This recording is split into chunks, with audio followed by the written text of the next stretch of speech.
Hello. D2 competitive classes में आप लोगों का स्वागत है। और प्रतिज्ञा कोचिंग सेंटर जो कि ऑफलाइन पढ़ाते हैं वहाँ भी आप लोगों का स्वागत है। अब एक ऑनलाइन प्लेटफॉर्म और एक ऑफलाइन प्लेटफॉर्म दोनों पे आप लोग पढ़ेंगे और लगातार जो भी अब पेपर आएगा, जैसे बाकी लोग सिलेक्शन दे रहे हैं, हमारे जितने स्टूडेंट और लोग सिलेक्शन दे रहे हैं, उसी तरह आप भी अब सिलेक्शन देंगे। इसके लिए हमने क्या किया है कि एक टॉप 100 क्वेश्चन का प्रैक्टिस सेट बनाया है और टॉप 100 क्वेश्चन का एक सेट बनाया हुआ है जो कि यूपी पुलिस में आपका बहुत ही कारगर साबित होगा। उसमें से आज हम लोग 30 क्वेश्चन को करेंगे और एक क्वेश्चन जब हम लोग करेंगे तो उस क्वेश्चन के बारे में हम आपको डिटेल में और काफ़ी बारीकी से समझाएंगे। तो वीडियो को बहुत ध्यान से देखिएगा। अगर ध्यान से देखेंगे तो एक सवाल में आप 3-4 सवाल भी सीख सकते हैं। तो आइए शुरू करते हैं। आज पहला सवाल आपके सामने है कि यदि ए बी का 95% है तो ए का कितना प्रतिशत बी है। देखिए क्या बोल रहा है कि ए बी का 95% है, जो ए है वो बी का 95% है, इस बी का ये 95% है, तो बी को आप क्या मानेंगे 100 और इसको क्या मानेंगे 95। तो ए जो है वो बी का 95% हो गया। तो पूछ रहा है कि ए का कितना प्रतिशत बी है। देखिए ये 4 वर्ड आप ध्यान रखिएगा। ये का कितना जो है जिसके आगे लगा रहेगा वो हमेशा बेस में रहेगा, मतलब नीचे रहेगा। इसको हर में बोलिए या डिनोमिनेटर में बोलिए। का कितना या ऐसे लिखे रहे से कितना, का कितना या सी कितना, तो कंपेयर यहीं से होता है, बेस यहीं से होता है। तो से कितना और का कितना जहाँ भी लगा रहेगा, जिसके आगे लगा होगा ये वर्ड, जिन दोनों के आगे लगा रहेगा या जिनके आगे ये दोनों वर्ड लगे होंगे वो हमेशा बेस में रहेगा। तो देखिए बेस में किसको रखना पड़ेगा हमको 95 को, तो 95 को अपने बेस में रख दिया। ऊपर क्या रखेंगे 100 रखेंगे और फिर 100 से मल्टीप्लाई करेंगे, मतलब 100 से मल्टीप्लाई करेंगे। तो आपका ये प्रतिशत पता चल जाएगा कि ए जो है ए का कितना प्रतिशत भी है। ए का ही पूछा जा रहा है तो इसको इधर से इधर कटा दीजिए। 5 से कटाएंगे तो 19 हो जाएगा, 5 से कटाएंगे तो 20 हो जाएगा। तो आपका ये वैल्यू कितना हो जाएगा 2000 और डिवाइड करेंगे फिर आप 19 से, तो 19 से एक बार में जाएगा, एक आपका कैरी होगा या हासिल लगेगा, तो 100 आ जाएगा। यहाँ पे 100 आ जाएगा तो आप देख रहे हैं कि डबल डिजिट उतरेगा ना यहाँ से, तो एक बार और लेके जाना पड़ेगा, तो 19 5 95 हो जाएगा। फिर 5 आएगा तो 2 ही बार जा पाएगा ना, तो 2 बार जा पाएगा। तो इसका मतलब करेक्ट आंसर इसका कौन सा है डी। अब जो यहाँ पे आपको एक बात समझाए हैं कि ये का कितना जहाँ लिखा रहेगा, से कितना लिखा रहेगा, तो इसको ध्यान रखिएगा। इसी के जिसके आगे रहेगा वो हमेशा बेस, ये बेस में रहेगा। कम ज़्यादा का जब भी बात होगा तो ही डिफरेंस हम निकालते हैं, और का कितना का जब बात होता है तो बेस में रख देते हैं। ठीक है, इस तरह के छोटे से सवाल आपको मिलेंगे, ये जीडी में भी मिलेगा और पुलिस में भी मिलेगा। ये पूरा सेट जो हमने डिजाइन किया है और आगे जो बताते हैं आपको, अभी के सिनेरियो में जो पेपर चल रहा है, मतलब आजकल जो पेपर चल रहा है और जो प्रीवियस ईयर जो आपका हुआ है, मतलब 2019 वाला, इनको देखते हुए हमने डिजाइन किया हुआ है। ठीक है, आइए अगला क्वेश्चन देखते हैं। अगला क्वेश्चन है कि ए एक काम को 25 दिन में पूरा कर सकता है, जबकि बी उसी काम को कितने दिन में कर सकता है 30 दिनों में। वे एकांतर दिन के आधार पर काम करते हैं। एकांतर दिन का मतलब होता है अल्टरनेट डेज में। आपके सामने इंग्लिश भी है, ये आप इंग्लिश में भी देख सकते हैं। अल्टरनेट बेसिस पे काम कर रहे हैं, मतलब ये हुआ कि एक दिन करेंगे एक दिन छोड़ेंगे, एक दिन करेंगे एक दिन छोड़ेंगे, ऐसे काम कर रहे हैं। और ए से शुरू करते हैं, मतलब शुरुआत ए से हो रहा है, स्टार्ट ए करेगा।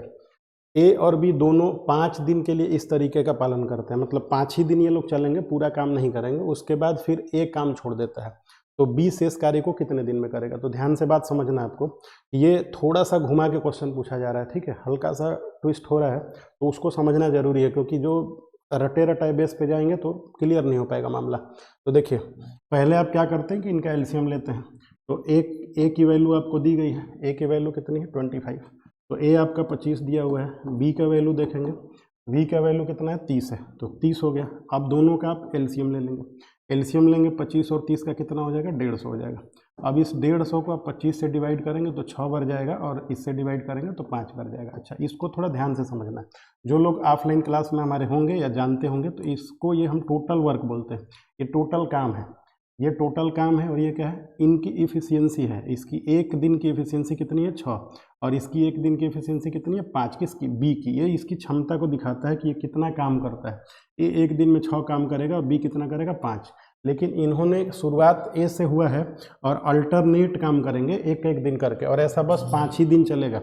इसका मतलब हुआ कि पहले दिन ए करेगा, फिर कौन करेगा, बी करेगा, पहले दिन ए करेगा फिर बी करेगा, ऐसे ही फिर 6 काम होगा, फिर 5 काम होगा, फिर 6 काम होगा। तो ये ए करेगा फिर बी करेगा फिर ए करेगा। इसका मतलब 5 दिन हमारा काम हो चुका है, 1 2 3 4 5 दिन, 5 दिन काम हो चुका है। आप इसको जोड़ेंगे तो 18 तो आपका यहीं दिख रहा है, 10 28, तो 28 काम हो चुका है। जब 28 काम हो चुका तो बचा कितना हमारे पास, तो जो शेष काम बचा, जो रिमेनिंग वर्क हुआ, वो 150 में से आपको ये हटा देना है। तो हमारे पास कितना बच गया इधर, 150 में से आप हटाएंगे तो 28 2 30 होता है, और 120 और बच गया है। तो ये हो गया आपका 122 काम। अब चूंकि इस काम को ए छोड़ के चला जाता है, जब ए छोड़ के चला जाएगा तो बचेगा कौन, बी बचेगा, तो बी करेगा।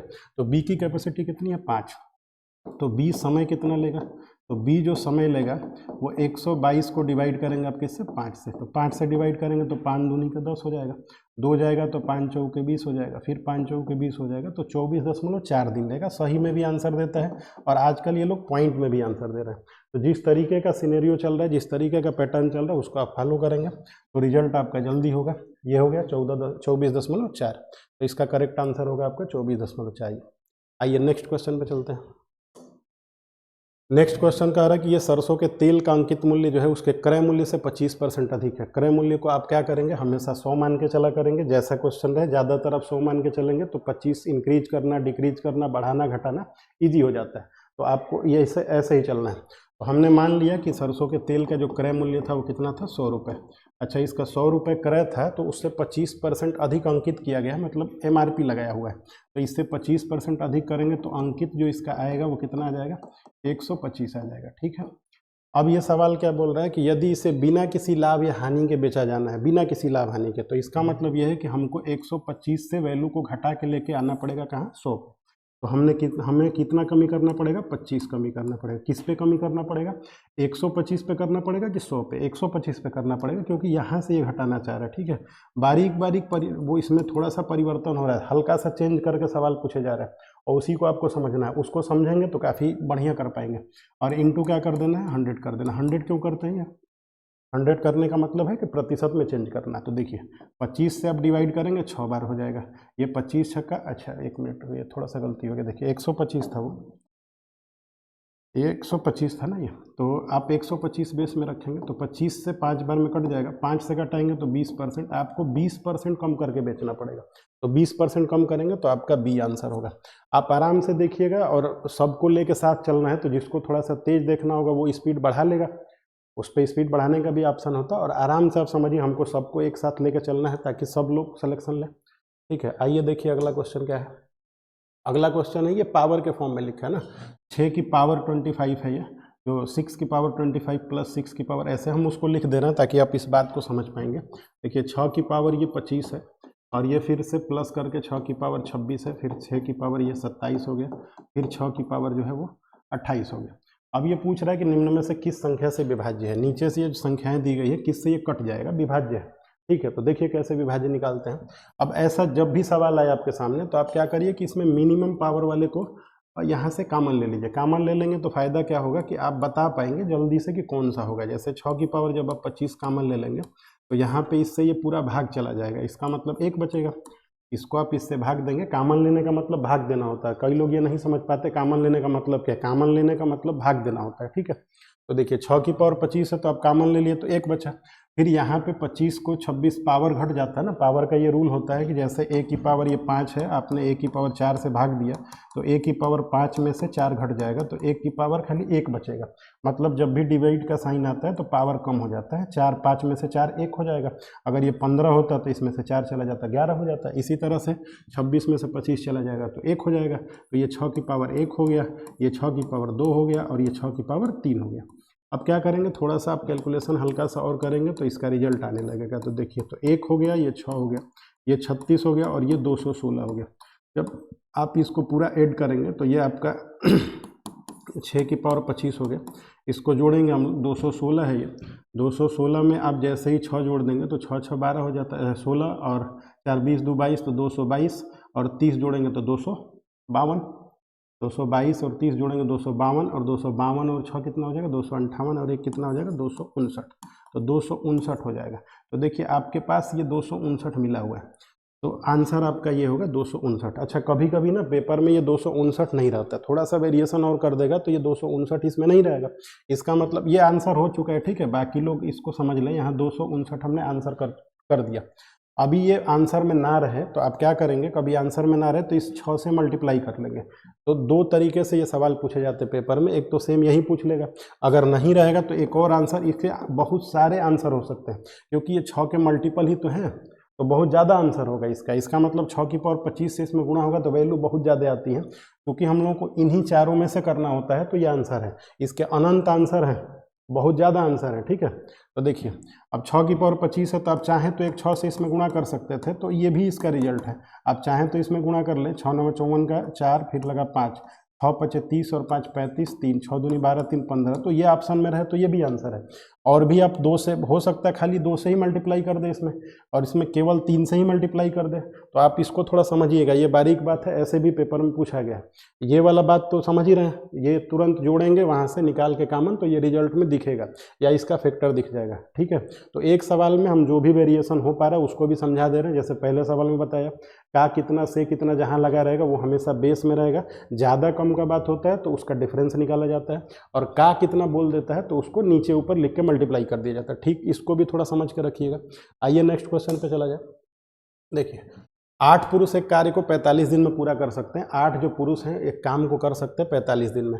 8 महिलाएं उसी काम को 18 दिन में कर सकती हैं। 5 पुरुष और 8 महिलाएं मिलकर उस काम को कितने दिन में करेंगे, ठीक है। तो आइए देखिए क्या बोल रहा है ये। 8 पुरुष है, 8 मेल हैं, तो हमने इसको मेल लिख दिया, ठीक है। और वो आपकी 8 फीमेल हैं, तो इसको हमने 8 वोमेन लिख दिया, ठीक। अच्छा, जब 8 लोग मिलकर 45 दिन में करेंगे, किसी एक आदमी को आप काम दे देंगे तो बहुत ज़्यादा दिन में करेगा, क्योंकि 8 लोग मिलकर इसको 45 दिन में कर रहे हैं, तो एक आदमी करेगा 45 × 8 में, ठीक है। यहाँ कई लोग कंफ्यूज हो जाते हैं, 45 को 8 से भाग दे देते हैं तो गलत हो जाएगा। अगर कोई 2 लोग मिलके कोई काम 3 दिन में कर रहे हैं, 2 लोग मिलके कोई काम 3 दिन में कर रहे हैं, तो एक आदमी को दे देंगे तो वो तो ज़्यादा दिन लगाएगा ना। जब 2 लोग 3 दिन कर रहे हैं तो एक आदमी 2 × 3 6 करेगा, यूनिटरी मेथड नहीं लगा देना यहाँ पे। तो चलिए देखिए, इसको आप इसमें मल्टीप्लाई करेंगे एक पुरुष के लिए, और इसको मल्टीप्लाई करेंगे एक के लिए। इसका मतलब अब हम क्या करेंगे कि 8 आदमी किसी काम को करते थे 45 दिन में, तो हमको एक में निकालना पड़ेगा, तो इससे गुणा करना पड़ेगा। इसका मतलब ये ऐसा हो जाएगा। फिर हमें इसको गुणा करना पड़ेगा कितने में 18 में, तो 18 में गुणा करेंगे, 8 5 40 हो जाएगा 0, और चाहे तो आप इसको ऐसे ही छोड़ दें तब भी हो जाएगा ना। देखिए अभी तो हमने इसको समझा दिया, तो ये मल्टीप्लाई किए बिना भी आ सकता है आसानी से। देखिए कैसे हम कर रहे हैं उसको समझिएगा। अगर एक ही आदमी से ये काम किया जाए तो एक आदमी इस काम को करने में 8 × 45 दिन लेगा, तो आप यहाँ पे 8 × 45 लिख दीजिए। और ओमेन का बात होगा तो उसी काम को करने के लिए 8 महिला 18 दिन लगी, तो 8 18 दिन लगी, तो लिख दीजिए। एक औरत करने में इतना दिन लगी, एक आदमी करने में इतना दिन लगा, तो इसका एलसीएम लेना है। देखिए एलसीएम का भी वीडियो हम चैनल पे डाल चुके हैं, बेसिक एलसीएम के 3 वीडियो डाले होंगे, उसमें आप एलसीएम लेना सीखिए। औरों की तरह आप बहुत डिटेल में लेंगे एलसीएम, बहुत देर लगाएंगे तो पेपर नहीं निकल पाएगा। आपको कैलकुलेशन सीखना पड़ेगा, फास्ट सीखना पड़ेगा। वैसे के लिए हमने उस पर 7-8 वीडियो डाले हैं, कैसे स्क्वायर निकालना है तुरंत, कैसे स्क्वायर रूट निकालना है। अब तो चूंकि डिजिटल बोर्ड आ गया है, वो लैपटॉप से ही पढ़ाए थे, अब आप इस पर भी सिखा देंगे एक बार आपको, तो ये ध्यान से समझिए। देखिए हम कैसे निकाल रहे हैं। देखिए दोनों में 8 कॉमन है तो 8 तो रहेगा ही, 45 है तो एक और रहेगा, तो इसका मतलब 8 × 90 इसका एलसीएम होगा। यही आपको सीखना है, तो वो वीडियो देख के सीख लीजिएगा अगर किसी को दिक्कत होता है कैसे एलसीएम निकालते हैं। अब हम क्या करेंगे, इसी को इससे डिवाइड किया जाता है, इस पूरे से इस पूरे को डिवाइड किया जाता है, तो डिवाइड भी हम बहुत आसानी से कर देंगे इसको। 8 से 8 कट गया ये, तो इसका कैपेसिटी 2 आ गया। इसका मतलब एक मेल की जो कैपेसिटी है वो 2 है। आप इसको फिर से डिवाइड करेंगे तो 5, और ये तो इसका कितना आ जाएगा 5 आएगा। थोड़ा सा आप ये बारीक बात है, इसको समझने की कोशिश करेंगे जो लोग थोड़ा कैलकुलेशन नहीं कर पाते हैं। ये आपको सीखना पड़ेगा, यही स्पीड होता है जो लोग रिजल्ट देते हैं। जितने स्टूडेंट अभी हमारे रिजल्ट दिए आपको यहाँ पे दिखते हैं, तो और वीडियो में भी दिखते होंगे, वो कैलकुलेशन फास्ट करते हैं, ऐसे ही पे कैलकुलेशन करते हैं। देखिए अब बात यह है कि 5 पुरुष और 8 महिलाएं मिलकर उस काम को कितने दिन में करेंगी, तो ये कैपेसिटी किसकी दिखाता है, एक का। एक मेल इसको की क्षमता कितनी है 2, और एक जो फीमेल है या वोमेन है उसकी और क्षमता कितनी है 5 है। लेकिन ऐसे कितने लोग मिल रहा है 5, तो 5 लोग मिलेंगे तो 5 से यहाँ मल्टीप्लाई करेंगे तो 10 हो जाएगा। यहाँ पे 5 से आपको मल्टीप्लाई करना पड़ेगा, क्योंकि मेल कितने 5 और फीमेल कितनी है 8, तो 8 5 कितना हो जाएगा 40, और ये कितना हो गया 10। अब आप देख रहे हैं कि 720 ही है। आप नहीं भी करते ना मल्टीप्लाई इसको, तो आप इससे भी कटा सकते थे आराम से। ठीक है, ये कितना हो गया 10 और ये हो गया 40, तो दोनों मिल रहे हैं ना, तो 10 और 40 मिलेंगे तो कितना हो जाएगा, 10 और 40 50 हो जाएगा, तो ये हो गया 50। तो आप इसको डिवाइड कर देंगे इससे, ये थोड़ा ध्यान दीजिएगा, 40 और ये 10, 50 जोड़ के किया ना, तो 5 से भाग दीजिए, 5 से एक बार गया है, फिर एक और कितना गया है, 2 गया, तो 5 चौके 20 हो गया है, फिर 2 गया तो 5 चौके 20, तो 14.4 इसका आंसर होगा। तो ये आपका आंसर है। थोड़ा सा बारीक है ये, थोड़ा हल्का सा समझना पड़ेगा, तो एक बार 2 बार वीडियो आप देखिएगा, कोशिश करिएगा समझने का। इसका एलसीएम शार्ट में हम चाहते तो ये 8 × 90 लिख के भी लगा देते, ठीक है, बस मल्टीप्लाई कर दिए थोड़ा सा समझने के लिए। आइए नेक्स्ट क्वेश्चन पे चला जाए। देखिए ये क्या बोल रहा है कि 900 मीटर लंबी एक ट्रेन 108 किलोमीटर प्रति घंटा की चाल से चल रही है। 900 मीटर लंबी एक ट्रेन है जो कि चल रही है 108 किलोमीटर प्रति घंटा से, और 900 मीटर लंबे प्लेटफॉर्म को पूरी तरह से पार करने में इस ट्रेन को कितना समय लगेगा। देखिए कंसेप्ट आप इसका जानते होंगे, कभी भी कोई ट्रेन किसी प्लेटफॉर्म को पार करे, किसी सुरंग को पार करे, किसी ब्रिज को पार करे, किसी खड़ी ट्रेन को पार करे या चलती ट्रेन को पार करे, किसी को भी पार करेगी तो उसे अपने लंबाई के बराबर और अपने लंबाई के साथ साथ जो वो वाली ट्रेन होगी या प्लेटफॉर्म होगा या पुल होगा, जो भी होगा, उन दोनों के जोड़ के बराबर उसको चलना पड़ेगा। लेकिन यही बात अगर पोल पे आता है या सिग्नल पे आता है या किसी आदमी पे आता है तो बस ट्रेन को अपनी लंबाई पार करनी होती है। जैसे ये आदमी है, अब ये ट्रेन इसको पार करना चाहती है या सिग्नल है इसको पार करना चाहती है, देखिए तो बस ये अपनी ही लंबाई पार करेगी। देखिए यहाँ से जा रही है तो ये अपनी ही लंबाई पार करेगी। लेकिन अगर यहीं पे कोई और ट्रेन है, जैसे मान लीजिए कि कोई ट्रेन है, या इसी को आप समझ लीजिए, मान लीजिए कि ये ट्रेन है, अब इसको पार करना है, इससे पार करवाना है, तो इससे पार करवाना है तो पहले तो ये इसको खुद को चल के पार करेगी, यहाँ तक इसको चली। अभी ये किसकी दूरी चली है, इसकी चली है, पुल की। अब खुद को पार करने के लिए चलना पड़ेगा यहाँ से, तो बस आपको सीधा सीधा यहाँ पे दो बात आप ध्यान रखिए। फिलहाल 2 बात याद ये रखना कि जब भी किसी पोल को पार करना होगा या किसी सिग्नल को पार करना होगा, किसी पोल को पार करना पड़े, किसी सिग्नल को पार करना पड़े या किसी आदमी को पार करना पड़े, तो आपको क्या करना है, बस ट्रेन की लंबाई ही उसकी दूरी होती है। ट्रेन की लंबाई ही उसकी दूरी होती है। ये कई बार हम समझाते हैं, बात को समझना, ट्रेन की लंबाई ही क्या होती है, दूरी।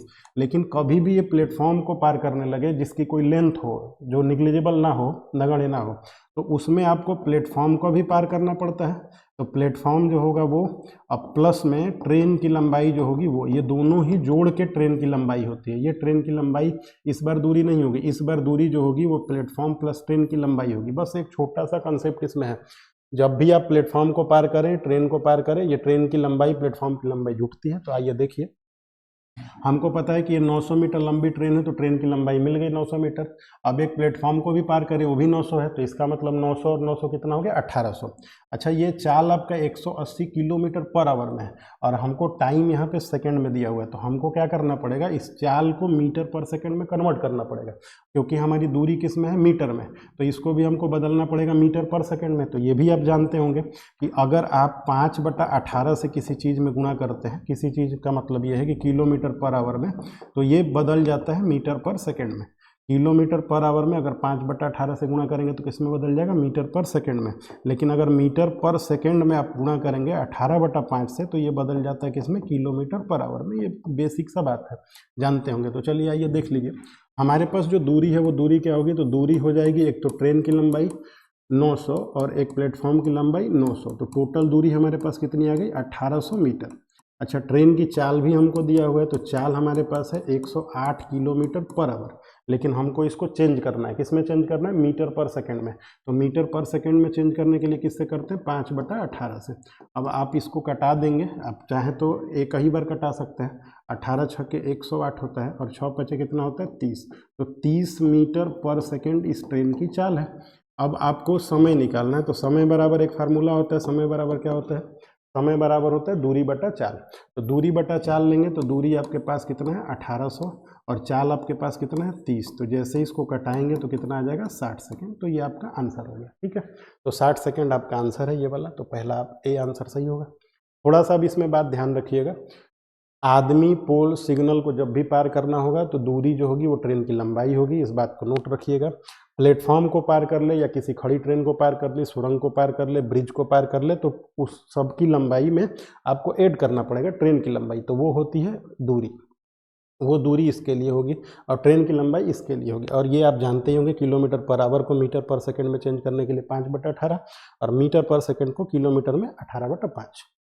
तो इसमें ये दोनों सब कंसेप्ट समझा दिए। तो हर क्वेश्चन में जो भी हो सकेगा कोशिश करेंगे कि दोनों तीनों तरफ से उसको तीनों डायमेंशन में समझा दें। ठीक है, आइए देखिए अगला क्वेश्चन क्या बोल रहा है। देखिए, एक पुरुष, एक लड़का और एक महिला किसी काम को कितने दिन में करता है? 10 दिन, 15 दिन और 30 दिन में पूरा कर सकता है। तो इनका एक एक का ही कैपेसिटी दे दिया, तो बहुत इजी सवाल ये हो गया।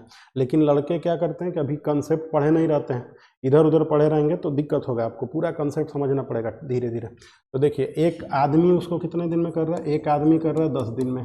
और एक औरत कितने दिन में, लड़का कितने दिन में कर रहा है? तो ये बॉय को आप कर लीजिए 20 से, ये करता है कितने दिन में? 15 दिन में। और एक औरत कितने दिन में करती है? तो ये करती है 30 दिन में। अब आप एलसीएम लेंगे तो कितना आ जाएगा? 30 ही आएगा। तो इसको डिवाइड करेंगे तो 3 और ये 2 और ये 1। अच्छा, ये बार बार आपको समझा रहे हैं कि ये जो बीच में आता है ये काम होता है, और ये जो आता है इनकी कैपेसिटी होती है। ये जो आप देख रहे हैं 3 2 1 देख रहे हैं, इनकी कैपेसिटी है। मतलब अगर कोई काम करना हो तो ये आदमी 3 काम कर देगा, मतलब आदमी को 3 सेम काम का 3 गुना करेगा, इसका काम का 3 गुना करेगा, ये 2 गुना करेगा। ठीक है, तो आइए देखिए अब क्या बोल रहा है ये। कर मिलकर कार्य करने पर एक पुरुष, एक महिला और एक लड़का उस कार्य को कितने दिन में करेंगे? मिल जाएंगे तो मिलेंगे तो ये काम अपना पुरुष का करने का आदत है 3 काम करने का, इसको काम करने का 2 काम, इसको काम करने का 1 काम। तो मिल रहे हैं तो 3 2 5 1 6, तो 6 लोग हो जाएंगे मिलके, 6 काम होने लगेगा। और काम हमारे पास कितना है? 30। ये हमेशा काम को दिखाता है और ये हमेशा किसको शो करता है? इनके एक दिन के काम करने की क्षमता को। अब आप इससे डिवाइड करेंगे तो कितना आ जाएगा? 5 दिन। तो ये इसका आंसर हो जाएगा 5 दिन। तो पूरा कर सकते हैं। ठीक है, आइए नेक्स्ट क्वेश्चन पे चला जाए 8 नंबर पे। देखिए ये क्या बोल रहा है। 4 संख्याएं हैं, 4 संख्याएं 39 और 1777 और y समानुपात में है, एक प्रोपोर्शनल में है। ठीक है, अब आपसे पूछ रहा है कि इसका मान ज्ञात कीजिए। ये जब समानुपात में होते हैं तो इसका क्या मतलब होता है कि जब प्रोपोर्शन में होते हैं तो इसका मतलब होता है, इसको समझिएगा थोड़ा ध्यान से, कि a/b इक्वल टू होना चाहिए c/d।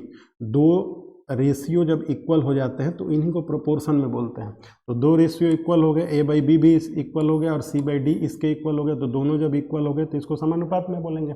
इसका मतलब ये है कि अगर ये 39 अपान में 117 है तो ये इसके समानुपात में कौन होगा? तो यहाँ पे लिखा है 17 और अपान में y लिखा है।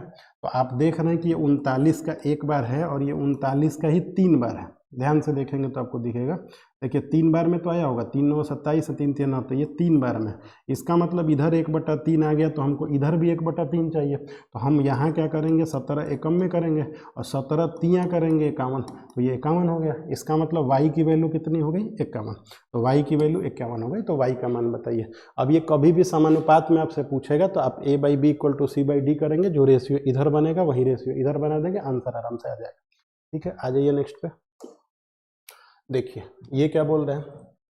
कितने समय में 4% वार्षिक दर से 10,000 रुपये पर उतना ही ब्याज प्राप्त होगा जितना 5% साधारण ब्याज दर पर 4 बरस में 8,000 रुपये पर प्राप्त होगा? तो इसको लगाने के कई तरीके हैं। अभी क्या है कि एकदम आसान तरीके से समझिए। ये बोलना क्या चाह रहा है कि ब्याज बराबर है, तो हम RT का एक तरीका बताते हैं 1/R1T1 करके, जो लड़के क्लास में होते हैं वो समझ पाते हैं। आप ऐसे एकदम नॉर्मल समझ लीजिए।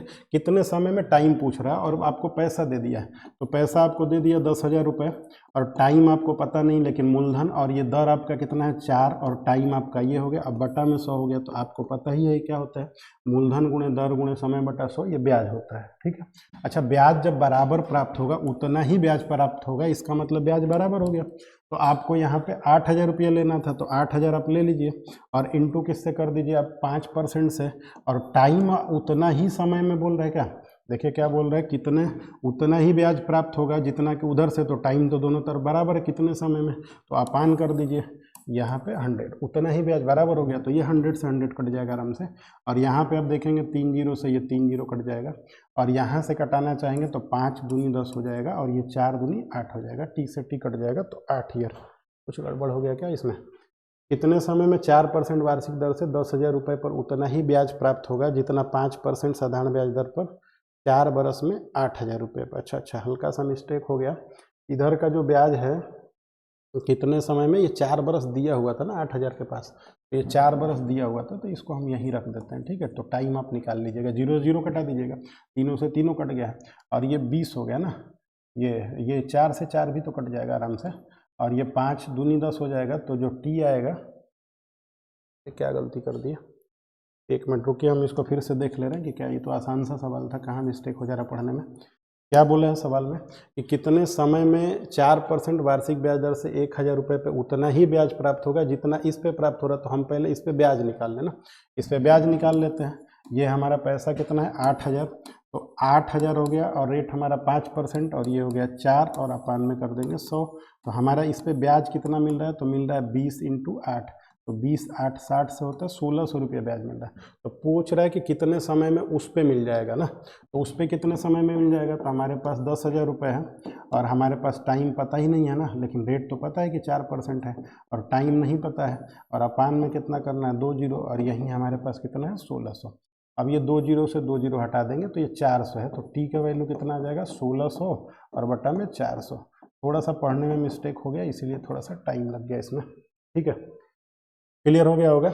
ये बोल रहा है कि जितना ब्याज इस पे मिल रहा है ना, इस पे जितना ब्याज मिलेगा इस वाले पे, वही ब्याज उस पे मिलना चाहिए। तो ब्याज बराबर कर देना है वो दोनों निकाल के, ठीक है। थोड़ा सा एक बार देख लीजिएगा, फिर से देखेंगे। 10 नंबर एक सवाल क्या है, बोल रहा है कि 4.2 सेंटीमीटर त्रिज्या वाले एक गोले का आयतन होता है, कितना होता है। तो अब ये आपको दे दिया गया।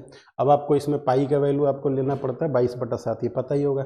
अब ये फार्मूले बेस सवाल पूछे जा रहे हैं, काफ़ी छोटे छोटे सवाल पूछे जा रहे हैं। अगर आप सीजीएल का मेंस देंगे तो जाके थोड़ा एडवांस के ठीक सवाल बनते हैं, ढंग के लेवल के। बाकी आप एसएससी सीएचएसएल और ये सब जितने पेपर दे रहे हैं या जीडी दे रहे हैं, उसमें फार्मूला बेस्ड क्वेश्चन पूछे जाते हैं। तो गोला का आयतन आपको पता ही होगा, हम तीनों बात लिख देते हैं। देखिए गोला का आयतन क्या होता है भाई, आयतन का अगर बात करेगा कि गोला का आयतन क्या होता है, आयतन होता है 4/3 पाई आर क्यूब। आयतन बोले तो वॉल्यूम होता है ना। अगर हमको इसका वक्र पृष्ठ क्षेत्रफल पता करना होगा, वक्र पृष्ठ क्षेत्रफल, इसका वक्र पृष्ठ मतलब कर्व सरफेस एरिया उसको बोलते हैं, वक्र पृष्ठ क्षेत्रफल निकालना होगा। तो वक्र पृष्ठ क्षेत्रफल क्या होता है, ये होता है 4πr², ये होता है। तो ये दोनों थोड़ा सा आप इसको याद रखिएगा कि ये आयतन होता है 4/3 πr² और वक्र पृष्ठ क्षेत्रफल होता है 4πr²। अब हम यहाँ से हमको ये निकालना है, इसका मतलब खाली कैलकुलेशन का पार्ट है और कुछ नहीं है। 4/3 पाई का वैल्यू आपको लेना पड़ेगा 22/7 और यहाँ से इंटू करना पड़ेगा आपको कितना r³। तो ये हो गया 4.2, ऐसा आपको करना पड़ेगा 4.2 और फिर 4.2। अब चूंकि कैलकुलेशन का खेल है, अब जितना तेज कर पाएंगे रिजल्ट आएगा। देखिए कैसे करेंगे, 21 से ये कटा दीजिए, एक ही बार में आप कटा लीजिएगा। 21 दूनी 42 होता है, तो ये 0.2 इधर बच जाएगा, ठीक है। आप यहाँ गुणा करेंगे तो ये 88 हो जाएगा और 88 का भी डबल कर दीजिए तो ये हो जाएगा 88 का डबल 196। इधर हम कर रहे हैं इसको, देखिएगा 22 दूनी 44 और ये 22 चौके 88 हो गया। 88 का डबल करेंगे तो 2 8 16 और 1 2 8 16 और 1 मिनट 117 हो गया। तो ये इतना हो गया, इन तीनों का गुणा हो गया ना। अच्छा 42 का स्क्वायर भी आप जानते होंगे, बहुत आसानी से स्क्वायर निकालना आपको सिखाएं, बहुत तेज आप निकाल सकते हैं। देखिए 42 का स्क्वायर अगर निकालना होगा तो ये 8 कम है 50 से, तो 8 का 64 हो जाएगा। और 42 में से 8 जाएगा तो कितना हो जाएगा, 34 हो जाएगा ना। 34 का आधा लेंगे तो ये 117 हो जाएगा। तो ये इसका स्क्वायर हमने कर दिया तुरंत, तो ये पॉइंट लगा देंगे। हम क्या करना चाह रहे हैं उसको थोड़ा समझिएगा। हम करना ये चाह रहे हैं कि हम इसको ना लास्ट का 2 डिजिट निकाल देंगे, 4 छके 24, लेकिन हमारे पास यहाँ 4 4 4 3 बार आ गया। तो आपको क्लास में बताते हैं कि लास्ट का 2 डिजिट सेम नहीं है, तो लास्ट का 2 डिजिट निकाल दीजिए। देखिए लास्ट का 2 डिजिट सेम नहीं है, या तो आप यहाँ से C9 अप्लाई कर दीजिए, लेकिन C9 वहाँ अप्लाई करना है जहाँ पे एकदम प्योर आंसर हो। तो पता नहीं है प्योर है कि नहीं है, तो आप इसको मल्टीप्लाई कर लीजिए और लास्ट के 2 डिजिट निकालना थोड़ा सा सीख लीजिए, वो भी आपको बताए हैं। एक बार देख लेंगे तो समझ में आ जाएगा। देखिए लास्ट का 2 डिजिट हम कैसे निकाल दिए, स्क्वायर कैसे कर दिए इतना जल्दी से। इसके लिए आप स्क्वायर वाला वीडियो देख लीजिएगा कि स्क्वायर कैसे निकाल रहे हैं। हमेशा देखिए कैलकुलेशन पे जितना काम करेंगे मैथ में उतना स्ट्रांग होंगे।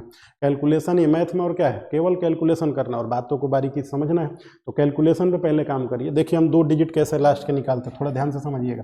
आप कभी भी आप बैठे हैं तो आप आराम से देखिए कैलकुलेटर से, हम लास्ट का 2 डिजिट तुरंत निकाल देंगे।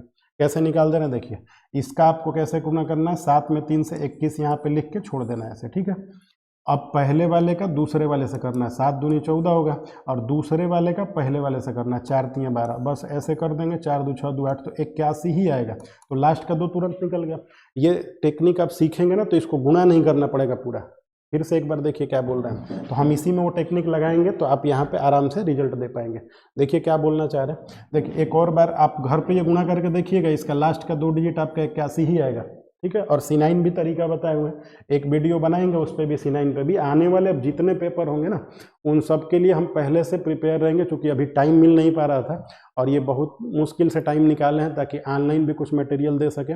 आज कुछ काम करके ये निकाला गया। ठीक है, तो देखिए अभी आज अब से जो भी पेपर होंगे उनका प्रैक्टिस आपको 15-20 प्रैक्टिस कराया दिया करेंगे हमेशा, ताकि आप रिजल्ट में बेहतर कर सकें। हमेशा सबसे आगे रहना आपको हमेशा।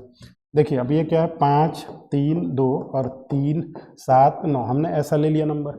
हमको इसका गुणा नहीं करना, हमको लास्ट का 2 डिजिट निकाल देना। कैसे निकाल देंगे, देखिए 9 दूनी 18 का 8, तो ये 18 ऐसे लिख लेना है। अब ये वाला छोड़ देना ना, इसका कोई काम नहीं है, वो आएगा ही किनारे वो। तो ये एक पे इधर फोकस करना है। देखिए पहले वाले का दूसरे वाले से करना है, तो 9 3 27, तो 7 लिखना, कैरी नहीं लिखना, हासिल नहीं लिखना। ठीक है, अब ये 2 से फिर ये दूसरे वाले से किस में करना, पहले से, 7 दूनी 14, तो इसका भी नहीं लिखना। इसको जोड़ेंगे तो देखिए इसका कितना आ गया, 8 आ गया। ये वाला है ना, इसका 8 आ गया। 7 4 11 1 12, तो ये 7 4 11 1 12 2 आ गया, तो लास्ट में 28 आएगा।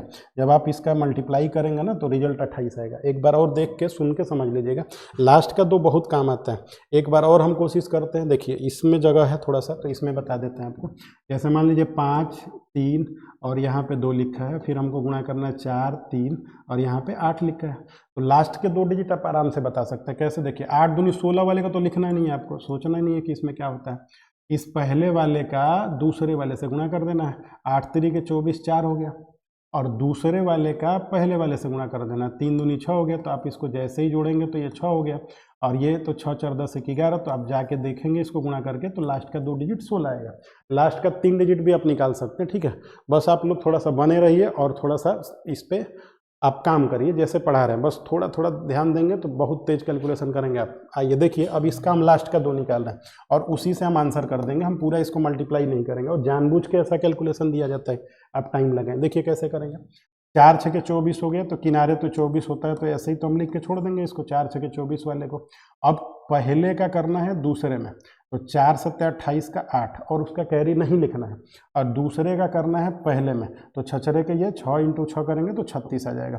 3 इधर चला गया तो ये 4 हो गया, और ये 8 8 16 का 6, तो 64 लास्ट में आएगा। देखिए 64 एक ही ऑप्शन में है यहाँ पे, तो ये हमारा डी नंबर ऑप्शन होगा। थोड़ा सा इसको रोक के या 1-2 बार आप कोशिश करिएगा कि लास्ट का 2 हम कैसे निकाल रहे हैं। ठीक है, इनके पे डिटेल वीडियो आएगा। अब आपका बेस हम क्लियर कर देंगे पूरे यूट्यूब पे ही, कि आपको थोड़ा सा स्ट्रांग होना सबसे।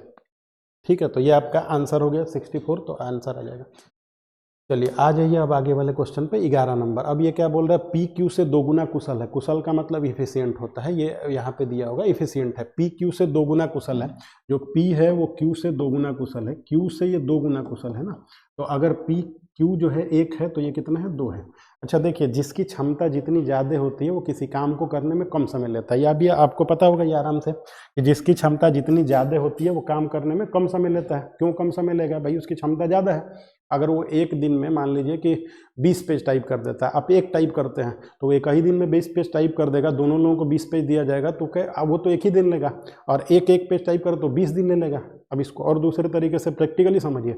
मैथ को प्रैक्टिकली समझना बहुत जरूरी है। जब तक प्रैक्टिकली आप नहीं समझेंगे आप ठीक नहीं कर पाएंगे। अर्थमेटिक का खेल यही है कि आप प्रैक्टिकली समझिए, रट रोट के चीज़ों को मत समझिए। ऐसे समझिए कि एक आदमी 10 पन्ने टाइप कर देता है एक दिन में, और एक आदमी 40 पन्ना टाइप कर रहा है। अब दोनों को हम 40 पेज देंगे, तो 40 पन्ना टाइप करने में ये 10 पेज एक दिन में टाइप करे तो 4 ही दिन ले लेगा। अब ये तो ऐसे 40 दिन ले लेगा। बात आ रहा समझ में। तो अब मोटा मोटी बात ये है, सीधा सीधी, कि जिसका क्षमता ज़्यादा होगा वो कम टाइम लेता है, और जिसका क्षमता कम होता है वो ज़्यादा टाइम लेता है। ठीक है, अब आइए देखिए क्या बोल रहा है। ये बोल रहा था कि जो पी की क्षमता है, पी की क्षमता, पी क्यू से 2 गुना कुशल है। पी जो है क्यू से 2 गुना है, तो ये तो इनकी इफिशियंसी की बात होगी, ये इनकी क्षमता की बात होगी। लेकिन अगर इसको हम पलटेंगे तो टाइम निकल जाएगा। जैसे ही आप इसको चेंज करेंगे तो टाइम निकल जाएगा। टाइम जो समय का बात है, वो समय आपके पास ये 2 लेगा और ये 1 लेगा। लेकिन क्वेश्चन में बोल रहा है कि एक साथ काम करते हुए काम पूरा करने में उनके द्वारा लिया गया कुल समय बताइए। लेकिन ये पॉइंट में ही बताना आपको। ठीक है, अब ये कह रहे हैं काम को पूरा करने में सक्षम है, लेकिन यहाँ एक बात है, पी क्यू से 40 दिन कम समय लेता है। देखिए पी जो है वो क्यू से कितना कम समय लेता है, यहाँ पे तो 1 लेता है, और सवाल में कितना लेता है, 40। इसका मतलब 1 की जो वैल्यू है, 1 की तो 40 है, तो इसकी 40 हो गई, और 2 की कितनी वैल्यू है, 80, तो ये आपकी 80 हो गई। तो इसकी वैल्यू 40 हो गई, इसकी वैल्यू 80 हो गई। आपको पता चल गया कि पी किसी काम को 40 दिन में कर सकता है और क्यू उसी काम को 80 दिन में कर सकता है ना। एलसीएम कितना आ गया 80, 40 से 2 और ये 80 से 1। अब दोनों मिल के कितना लेंगे, आप चाहते तो यहीं से निकाल लेते ना।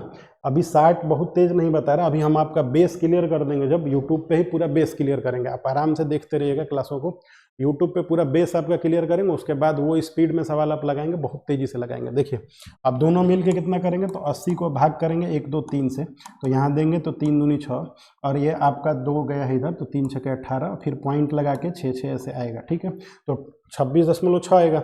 अब ये निकटतम बोल रहा है कि निकटतम पूर्णांक तक जाइए, तो निकटतम पूर्णांक में अब यहाँ कन्फ्यूजन होगा कि ये 26 और ये 27 है, तो क्या करें। तो देखिए 26 से वैल्यू 5 से जब यहाँ ज़्यादा होता है तो ये इसको दे देता है, तो ये आंसर हो जाएगा 27। अब कन्फ्यूजन में आप 26 कर देंगे तो गलती हो जाएगा, 0.5 है, उस 0.5 आ जाता है या उससे ज़्यादा हो जाता है तो ये इसको 1 दे देता है, ये पता होगा आप लोगों को।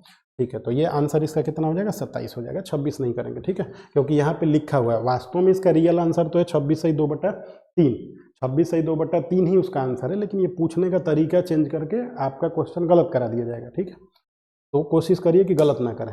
आइए 12 नंबर में क्या बोल रहा है, इसमें कुछ मिस्टेक हुआ था, एक ओ टोट वाले में, इसमें कुछ टाइपिंग वाले ने भेजा था तो मिस्टेक बोली है, तो इसको हटा दीजिए। आइए ये देखिए क्या बोल रहा है, 75 किलोमीटर के एक वृत्ताकार साइकिल ट्रैक के परितः एक दौड़ में 2 साइकिल सवार 30 किलोमीटर पर घंटा और 25 किलोमीटर पर घंटा की साइकिल चला रहे हैं। ये साइकिल चला रहे हैं ऐसे करके। आजकल ना इनके बहुत ज़्यादा वेरिएशन में सवाल पूछे जा रहे हैं, वो अगले ही क्लास में आपको लेके आएंगे और वेरिएशन को क्लियर कराएंगे, जिससे आप आराम से यूपी पुलिस में निकाल देंगे।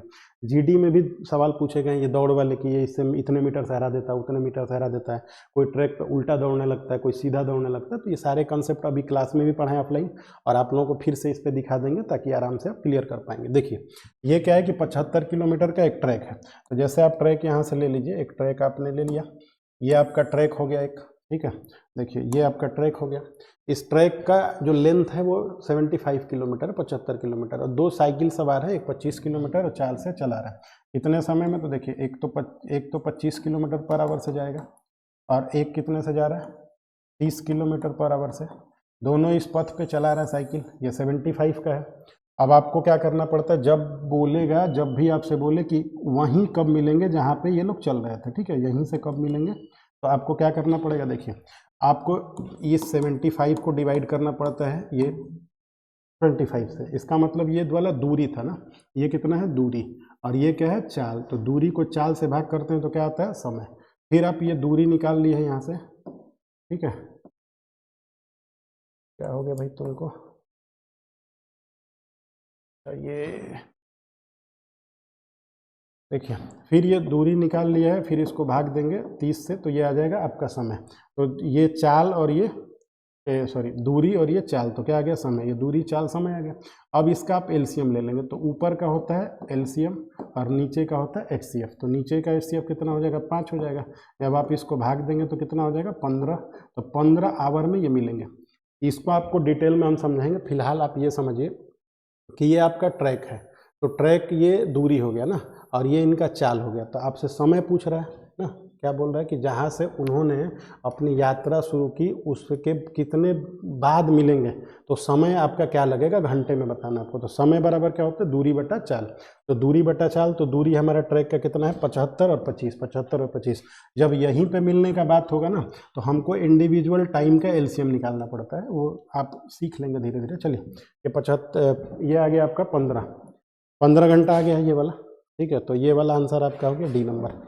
आइए नेक्स्ट क्वेश्चन पे। कह रहा है कि एक दुकानदार 1 केजी के जो स्थान पे 940 ग्राम वजन का उपयोग करता है, 1 किलो जो है उसके स्थान पे 940 दे रहा है। ठीक है, और इस कारण वो क्या करता है, इस कारण ये का उपयोग करके यह माल जो है 40% लाभ पर बेचता है, जो अपनी जो भी सामान है उसको 40% लाभ पे बेचता है। आप ऊपर से आराम से पढ़ सकते हैं, शॉपकीपर यूजेज 940 ग्राम वेट जो है वो यूज कर रहा है 1 किलो के जगह पे, और फिर भी ये लाभ पे बेच दे रहा है।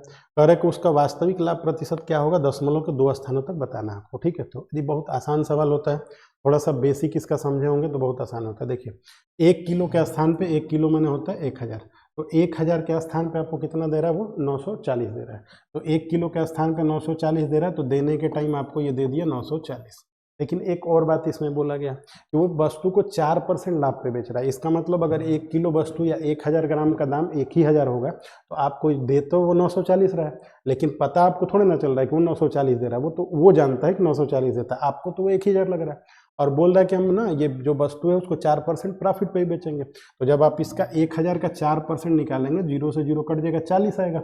1000 का 4% आप आराम से निकाल लेंगे, कोई बड़ी बात नहीं है। 1000 का 40 निकाल लेंगे, 40 आ गया।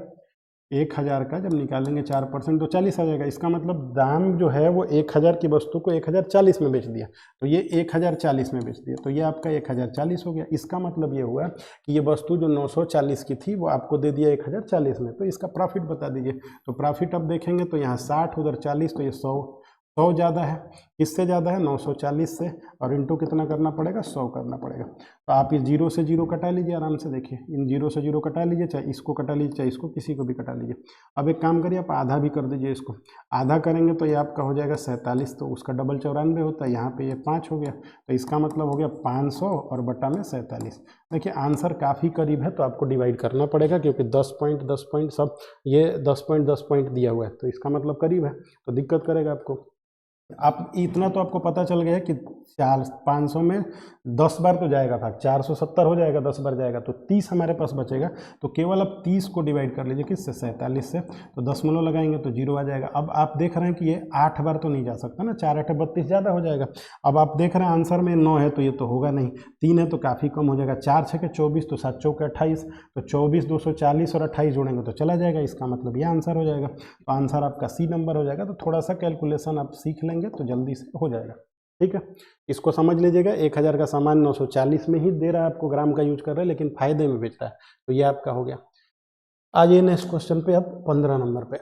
ये 32 रुपये प्रति लीटर की कीमत वाले दूध में किस अनुपात में पानी मिलाया जाए ताकि 28 रुपये प्रति लीटर वाला दूध जो है वो मिश्रण प्राप्त हो जाए आपको, ठीक है। अब ऐसे सवाल में क्या करते हैं, देखिए पानी का जो दाम होता है वो 0 लेके चलते हैं, क्योंकि पानी आपके पास अवेलेबल होता है, कहीं से भी आप पानी मिला सकते हैं। फिलहाल इसका पानी का दाम जो भी सवाल पूछा जाता है उसमें 0 लेके चला जाता है, और ये एलिगेशन से बहुत आसानी से आ जाता है। देखिए हमारे पास जो दूध की कीमत है वो कितनी है? 32 रुपये किलो है, तो दूध की कीमत हमारा 32 रुपये लीटर है, जो प्योर दूध है। अब उसमें पानी जो हम मिला रहे हैं हमको तो पता नहीं, लेकिन पानी हमको रुपये मिला देंगे 0 रुपया। जो मिक्सचर का रेट तैयार होगा वो मिक्सचर का रेट कितना तैयार हो जा रहा है? 28 रुपया। तो मिक्सचर का रेट यहाँ पे आप लिख देंगे 28 रुपया। अब यहाँ एलिगेशन लगा देंगे आराम से आप, तो देखिए 4 हो गया, यहाँ करेंगे तो 28 हो गया। इसका मतलब ये हुआ 4 एकम में 4, 4 सत्ते 28। इसका मतलब दूध और पानी का जो अनुपात होगा वो 7:1 में होगा। 7 लीटर प्योर दूध में आप 1 लीटर पानी मिला देंगे तो उस मिक्सचर का रेट क्या रुपया हो जाएगा? 28 रुपया। हमसे क्या पूछा गया था? 32 रुपये प्रति लीटर की कीमत वाले दूध में किस अनुपात में पानी मिलाया जाए। तो दूध में पानी मिलाना है आपको ना, दूध में किस अनुपात में पानी मिलाया जाए, तो दूध में मिलाना है तो ये 7:1 होगा। थोड़ा सा भी गड़बड़ होगा तो 1:7 हो जाएगा तो गलती हो जाएगा, क्योंकि दूध में पानी का बात था, तो ये दूध पहले पानी बाद में, ठीक है। आइए नेक्स्ट क्वेश्चन पे। देखिए 5 महिलाएं 9 लड़कियां 9 दिनों में कुल इतना कमा लेते हैं, जबकि 9 महिलाएं 16 लड़कियां मिलकर 14 दिनों में कुल 52,080 रुपये कमा लेते हैं। 12 महिलाएं और 7 लड़कियां मिलकर 13 दिन में कितना रुपये कमाएंगे। ये थोड़ा सा कैलकुलेशन वाला सवाल है, कैलकुलेशन इसमें थोड़ा सा होता है, तो इसको आपको थोड़ा सा समझना पड़ेगा, हल्का सा बारीक सा समझिए, कोशिश करिएगा समझने का, क्योंकि देखिए ये सारे लेटेस्ट क्वेश्चन ही हैं। ये जबकि पुराना क्वेश्चन है लेकिन आया है अभी 2023 में जितना पेपर हो रहा था वो सारे पेपरों का कलेक्शन है, तो आराम से आप बात को समझिए। 5 महिलाएं हैं तो यहाँ देखिएगा 5 महिलाएं तो हम इनको ओमेन लिखेंगे, 5 ओमेन, और इसके बाद 9 लड़कियां हैं तो इनको लिखेंगे हम 9 गर्ल, ये 9 लड़कियां। अच्छा ये लोग मिलके जब कमाना शुरू करती हैं तो कितना कमा लेती हैं? 9 दिन में 18,720 रुपये कमा लेती हैं, 9 दिन में कमाती हैं। अच्छा कोई 9 दिन में जब इतना पैसा कमाता है तो 1 दिन में कितना कमाता होगा? तो 9 दिन का ये वैल्यू है तो हम इससे भाग दे देंगे, इसको डिवाइड कर देंगे तो 1 दिन का वैल्यू आ जाएगा। तो हम यहाँ पे डिवाइड कर रहे हैं, आप इसको थोड़ा सा ध्यान से समझिएगा। 9 दूनी कितना हो गया? 18। तो यहाँ पे हो गया आपका 9 दूनी 18, 9 दूनी 18, दोनों में एक बार ही जा रहा है तो 0 लगा के है, तो 0 9 8 72 और 0, मतलब ये W है भाई, इसको 500 नहीं पढ़ लेना, ठीक है, ये W है। 5 औरत और 9 लड़कियां 1 दिन में जो कमाएंगी, 1 दिन का जो उनका कमाई होगा वो 2080 होगा, मतलब 2080 रुपये होगा। इसी तरह आप क्या करेंगे, यहाँ 9 महिलाएं हैं और 16 लड़कियां हैं, तो हम यहाँ पे लिख दे रहे हैं 9 महिलाएं ना, 9 महिलाएं, तो ये औरत, और 16 लड़कियां हैं तो 16 गर्ल हो गई। अब इनकी कमाई जो यहाँ पे आपको दी गई है ना, ये 14 दिन की कमाई है, ये 14 दिन की कमाई है, तो आप एक दिन पे फोकस करिए, ठीक है। एक दिन में कितना कमाएंगे, तो इसको 14 से आप भाग करेंगे तो 14 एकम में 14 हो जाएगा।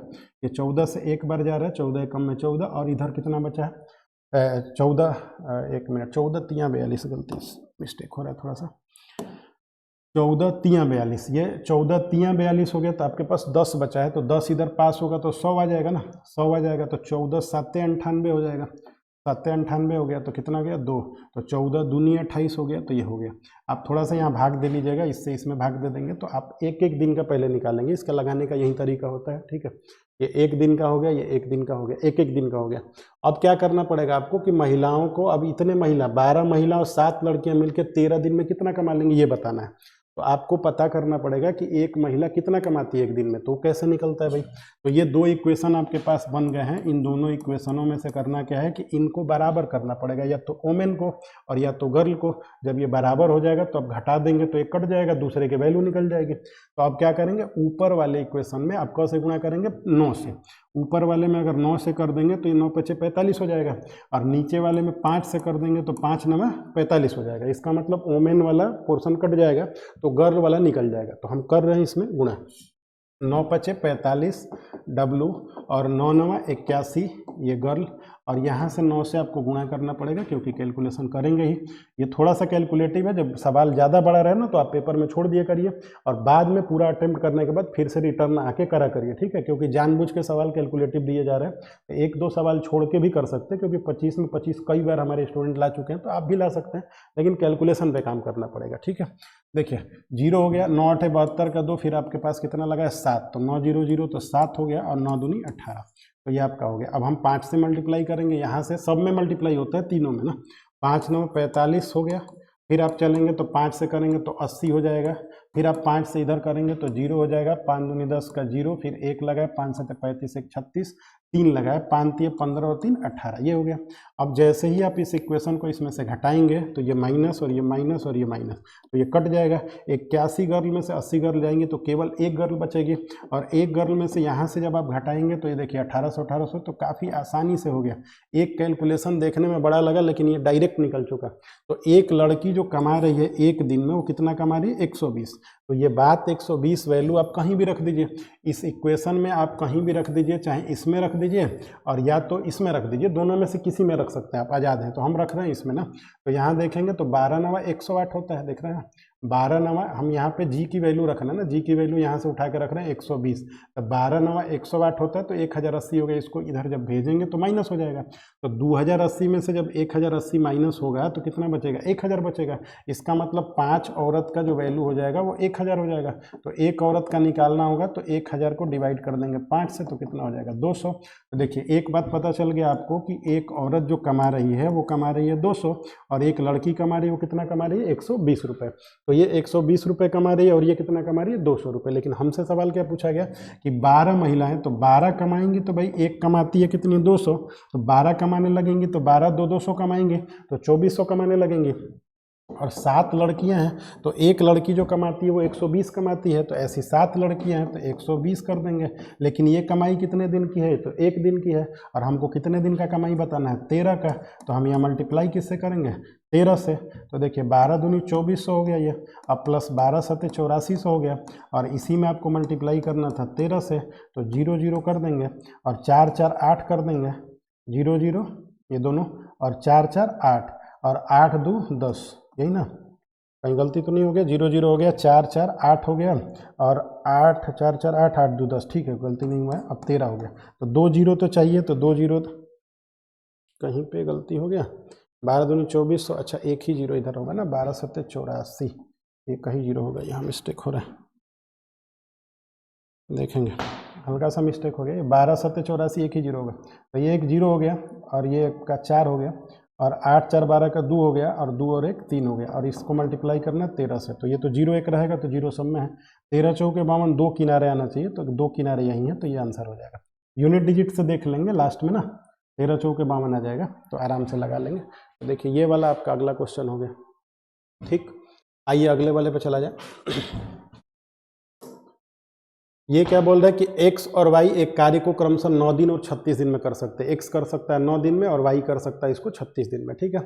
और एक्स कार्य करना शुरू करता है और वो बारी बारी से काम करते हैं, मतलब एक एक दिन छोड़ के। अल्टरनेट वाला हम लोग सवाल कर रहे थे, लेकिन हल्का सा उसमें ट्विस्ट था, पहले 5 दिन करा गया था और ये डायरेक्ट करा गया। तो देखिए एक्स कितने दिन में करता है, 9 दिन में, तो यहाँ पे 9 लिख देंगे। वाई कितने दिन में करता है आपका, 36 दिन में, तो एलसीएम कितना हो जाएगा, 36। अब इसको 9 से आप डिवाइड करेंगे तो 9 चौके हो जाएगा और 36 एकम में 36 हो जाएगा। अब चूंकि अल्टरनेट डेज पे एक एक दिन काम करते हैं और संपूर्ण कार्य कितने दिनों में करेंगे ये पॉइंट में दिया हुआ है, तो ठीक है कोई बात नहीं। तो देखिए एक दिन में काम ये ए करेगा 4 और एक करेगा ये 5, इसका मतलब ये काम 5 जो काम है 5 काम ये कितने दिन का है, 5 काम है, एक दिन 2 दिन का, 5 काम है 2 दिन का। लेकिन हमको काम कितना करना भाई, हमको काम करना है 36। तो अब हम ऐसा नंबर से गुणा करेंगे इसमें कि 5 जाके 36 बन जाए, तो 5 छक्के तो 30 हो जाता है, अब 5 सत्ते 35 हो जाता है, तो ये तो बन जा रहा है 7 से। इसका मतलब 7 से बन गया 35 काम, तो 35 काम यहाँ बन गया, यहाँ भी 7 से गुणा करेंगे तो 7 दूनी 14 दिन लगेगा। तो 14 दिन में हमारा 35 काम हो जाएगा, मतलब 14 से ज़्यादा लगेगा, तो आंसर हमारा ये हो चुका है 14 से ज़्यादा। आपको इससे करने में ना आसानी से हो जाता है, अगर इसको बटा वाले तरीके से लगाएंगे तो टाइम पता करना पड़ेगा, जबकि हमने इसका आंसर कर दिया। अगर 14 में 2-3 आंसर रहते तो और करते। अब कैसे करते देखिए, हमारे पास शेष कितना बचा रहा था, आंसर आपका आ चुका है ना, शेष काम बचा है 36 माइनस 35, तो 36 माइनस 35 तो 1 बचा। अब इसको करने कौन आएगा, एक काम को करने कौन आएगा, आएगा तो x ही, क्योंकि x फिर y फिर x फिर y फिर x फिर y ऐसे आ रहा है।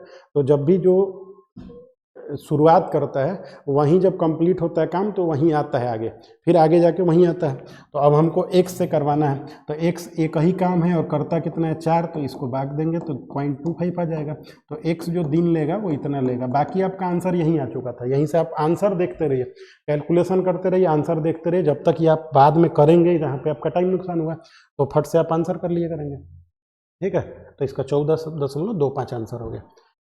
आ जाइए 18 नंबर क्वेश्चन में। यहाँ पे कह रहा है कि एक घन का संपूर्ण पृष्ठीय क्षेत्रफल 24 वर्ग इकाई है। घन का संपूर्ण पृष्ठीय क्षेत्रफल मतलब टोटल सरफेस एरिया, ऊपर आपको दिया टोटल सरफेस एरिया कितना दिया है 24। अच्छा ये जो घन होता है इसका टोटल सरफेस एरिया क्या होता है, तो घन के 3 फार्मूले होते हैं, वो हम लिख दे रहे हैं। घन का एक आयतन का बात होता है जिसको वॉल्यूम बोलते हैं, तो घन का जो आयतन होता है वो कितना होता है, वो तो a³ होता है। अगर इसका टोटल सरफेस एरिया का बात करेंगे, संपूर्ण पृष्ठ क्षेत्रफल का, संपूर्ण पृष्ठ क्षेत्रफल का, ये ध्यान रखिएगा, संपूर्ण पृष्ठ क्षेत्रफल का, टोटल सरफेस एरिया का, टोटल सरफेस एरिया संपूर्ण पृष्ठ क्षेत्रफल का बात करेंगे तो ये कितना होता है, ये होता है 6a², क्योंकि a सब जगह होता है और एक का निकालेंगे तो a²। ये इसका भी बेस बताते हैं कि कैसे इसको करते हैं। ठीक है, a² करके ऐसा 6 बार संपूर्ण पृष्ठ एरिया हो गया। ठीक है, अब आपको कभी लेटरल सरफेस एरिया पूछ ले, लेटरल सरफेस इसको बोलते हैं पार्श्व सतह का, तो पार्श्व सतह का क्षेत्रफल कभी पूछ लेगा ना तो ये थोड़ा सा गड़बड़ हो जाएगा। पार्श्व सतह का क्षेत्रफल या लेटरल सतह का क्षेत्रफल, तो यहाँ पे कभी ऐसा आ जाए तो देखिए पार्श्व सतह किसको बोलते हैं, कभी भी कोई सतह ऐसे होता है तो उसके चारों तरफ आप ऐसे घूमेंगे तो वो वाले सतह को पार्श्व बोलते हैं। जैसे ये टोटल आपका है ना, तो ये ऊपर नीचे वाले को छोड़ के ये चारों जो सतह होते हैं इनको पार्श्व बोलते हैं, तो ये लेटरल होता है। तो लेटरल सरफेस एरिया आपको निकालना है, तो देखिए लेटरल का फार्मूला क्या होता है, ये 4a² हो जाता है, इसको थोड़ा ध्यान रखिएगा ना, ये 4a² हो जाता है। अब आपका आयतन आ गया a³ और संपूर्ण पृष्ठ क्षेत्रफल आ गया 6a² और पार्श्व सतह का क्षेत्रफल आ गया 4a²। और इसका एक विकर्ण भी होता है, विकर्ण का फार्मूला क्या होता है, विकर्ण होता है करनी में 3a। ये आपको एक साथ बता दे रहे हैं, बोले हैं हम आपको कि एक सवाल बताएंगे तो उसके तीनों डायमेंशन में हम आपको पूरा समझा देंगे और आप इनको नोट करके थोड़ा सा याद करते चलिए, जिनको याद है वो कैलकुलेशन करेंगे। देखिए यहाँ पे हमसे बोला था कि एक घन का संपूर्ण पृष्ठीय क्षेत्रफल 24 है, इसका मतलब इसका मान दिया हुआ है हमको, तो हमको मान दिया हुआ है 6a² का मान कितना दिया है 24, तो हम a² का मान निकालेंगे तो 24 को डिवाइड कर देंगे 6 से तो 4 आ जाएगा। अब चूंकि रूट में चला जाएगा 4 है तो ये कितना निकल के आ जाएगा 2, तो जो इसकी साइड की वैल्यू आ गई, भुजा की वैल्यू आ गई, वो कितनी आ गई 2 आ गई। हमसे आयतन पूछा जा रहा था कि आयतन बताइए, आयतन क्या होता है a³ होता है, तो आयतन a³ निकाल देना आपको, तो 2 का क्यूब निकाल देना है, तो कितना आ जाएगा 8, तो 8 क्यूबिक यूनिट घन इकाई होगा, तो आंसर आपका है 8। ये तीनों फार्मूले आप नोट कर लीजिएगा और तीनों फार्मूला 4, इसको थोड़ा ध्यान रखिएगा, पार्श्व सतह का क्षेत्रफल जब भी पूछेगा तो चारों का लिया जाता है, ऊपर नीचे छोड़ दिया जाता है। ठीक है, आ जाइए 19 नंबर सवाल में क्या बोल रहे हैं, 7 और 112 का मध्यानुपात ज्ञात कीजिए। देखिए मध्यानुपात से लगातार सवाल पूछा गया, पिछले पुलिस में भी आप देखेंगे, SSC GD में देखेंगे, हर पेपर में 2 सवाल आपको जीडी में मिल जाएगा, ये एक सवाल मिलेगा। मध्यानुपात, तृतीयानुपात, समानुपात, चतुर्थानुपात ऐसे करके पूछता है। तो हम यहाँ पे चारों अनुपात आपके लिए लिख दे रहा है।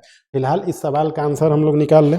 इस सवाल का जब आंसर निकालना होगा तो मध्यानुपात में क्या होता है 7 × 112। मध्यानुपात कभी भी 2 नंबर का पूछा जाता है और हम इनको रूट में लगा के ऐसे निकाल लेते हैं। लेकिन ये क्यों ऐसा करते हैं इसका रीजन भी हम बताते हैं, तो एक डिटेल वीडियो इसके लिए भी लेके आएंगे कि आप कभी भी भूलेंगे नहीं। फिलहाल अभी हम लोग इसी का आंसर निकाल रहे हैं। तो आपको क्या करना है कि कभी कोई नंबर ऐसे रहे तो उसको गुणा नहीं करना है और तोड़ दिया जाता है। ये टूटा हुआ है तो और तोड़ दीजिए। तो आपको पता है 112 किसके पहाड़े में आता है, 16 × 7 करेंगे तो 112 आता है। तो 16 और × 7 कर देंगे तो 112 आ जाएगा। तो ये 7 2 में से एक 7 बाहर निकल जाएगा, 16 में से एक 4 आ जाएगा। तो 7 चौके कितना हो जाएगा 28। हमने इसका वर्गमूल निकाल दिया, 2 7 का 1 7 और 16 का 4, तो कितना हो गया 28।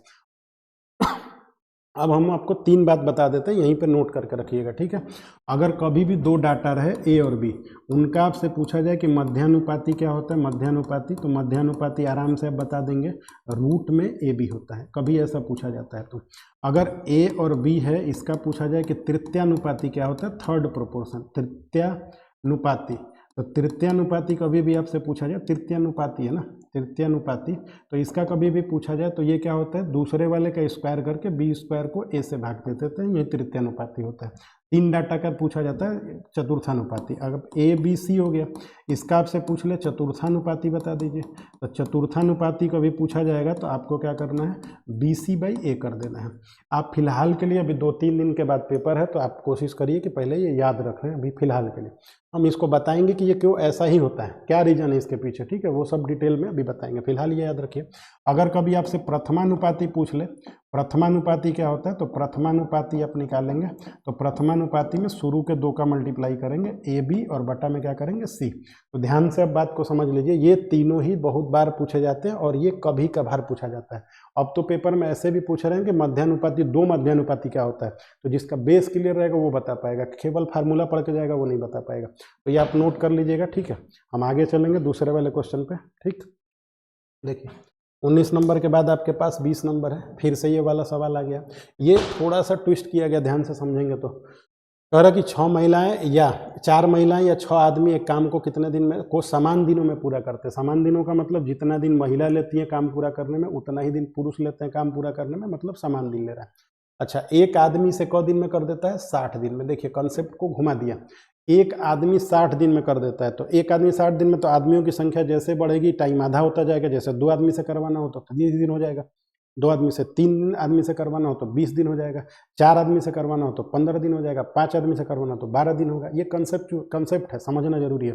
एक अकेले एक आदमी 60 दिन में कोई काम करता है, अगर 2 लोग आ गए तो वैसे 2 लोग अगर आने की वजह से दोनों का काम आधा हो जाएगा, क्योंकि इनकी कैपेसिटी डबल हो गई तो टाइम आधा हो जाता है। तो देखिए अब इसको समझिए कि 60 दिन में अगर एक आदमी करता है तो 6 आदमी से अगर करवाना होगा तो क दिन लगेगा भाई, इसको थोड़ा समझिएगा, बारीक सवाल है, ध्यान से। 6 आदमी किसी काम को कितने दिन में, एक आदमी इस काम को कितने दिन में करता है 60 दिन में। जब 6 आदमी आ जाएंगे तो जल्दी से खत्म होगा, तो 6 आदमी उस काम को कितने दिन में कर देंगे 10 में।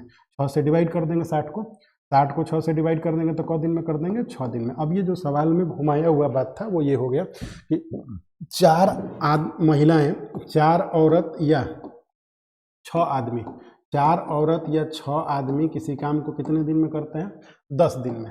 तो इसका ये सेंस होता है कि 4 औरत भी इस काम को 10 ही दिन में करती है और 6 आदमी भी इस काम को 10 ही दिन में करता है। तो अगर हमको एक औरत से करवाना हो तो काम कितने दिन में करेगी, वो तो 40 दिन में करेगी। एक ही औरत से करा रहे हैं तो इसमें डिवाइड नहीं करेंगे ना।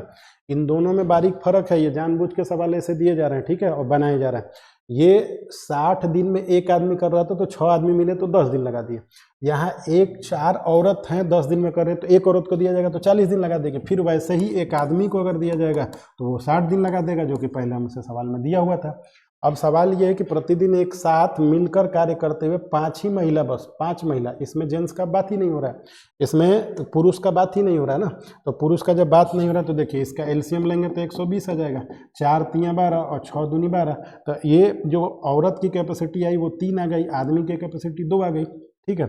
अब सवाल क्या है हमारे पास, 5 औरतें ऐसे है ना, ऐसे हमारे पास 5 महिलाएं हैं, तो एक काम हमारे पास कितना है 120, ये बीच में काम होता है और ये इनका क्षमता होता है। औरत अब एक नहीं है, औरत हमारे पास कितनी है 3, तो औरत की क्षमता कितनी है 3, लेकिन औरतें कितनी है 5, तो 3 3 3 5 बार करेंगे तो 15 हो जाएगा।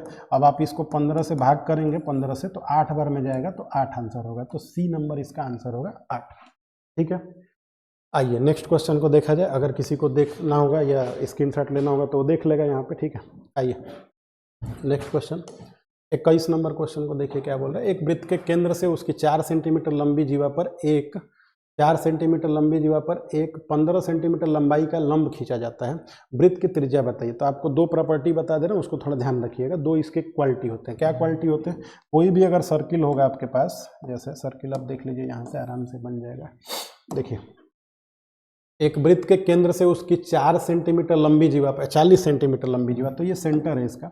इस सेंटर से इसका एक 40 सेंटीमीटर लंबा जीवा है, उस पर एक डाला जा रहा है क्या, परपेंडिकुलर। जब भी आप इस पर परपेंडिकुलर डाल देंगे, एक लंब डाल देंगे, लंब खींचा जाएगा 15 सेंटीमीटर का, तो ये लंब एक प्रॉपर्टी होता है कि ये दोनों को डिवाइड करता है बराबर बराबर। जब ज्योमेट्री शुरू करेंगे तो पूरा डिटेल में आपको थ्योरी के साथ पढ़ाएंगे कि आखिर ये होता क्यों है।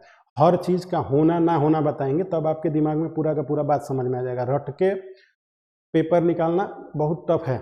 अभी के कंपटीशन आपका बढ़ता जा रहा है, अभी कंपटीशन का लेवल बढ़ता जा रहा है। जब तक आपका कॉन्सेप्ट क्लियर नहीं होगा, कहीं से भी एग्जामिनर घुमाए, वहाँ से घुमा के आप कर देंगे। ठीक है, देखिए अब ये चूंकि लंब को 2 बराबर भागों में डिवाइड कर देता है, तो 40 का होगा तो 20-20 हो जाएगा।